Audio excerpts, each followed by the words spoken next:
它是很棒的一个燃料，也是一个很棒的熏香。那它有祛风解寒的一个功能，这样。是什么这么多功能？一块块风干后有草的味道，原型是这一大坨，有肌理，有纹路线条。李春信称它为自然的雕塑品。至于创作者，卖个关子，他带我们去看。原来我们刚刚捧着闻着的都是牛粪。李春信补充说明，是只吃牧草才有的正牛粪。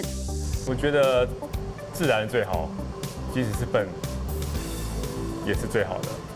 那他说的吃的食物是自然的，很自然，它产生出的东西也是自然的。大谈牛粪经的李春信，其实是拥有英国艺术硕士学位的画家。回台湾在客家庄落脚，体验农耕，感受人与土地的紧密关系，成了创作题材。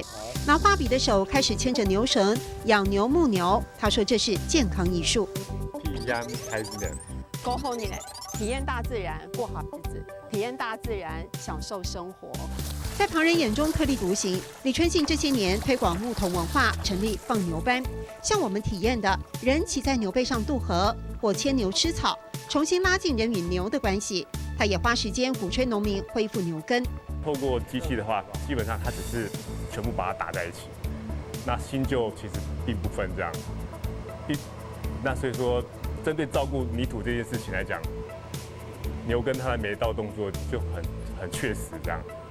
这一天，朋友告知农田要休耕，李春信的牛耕任务临时取消，他不气馁，用亲身实践继续推广，希望有朝一日有更多人愿意调整他们对待土地的方式。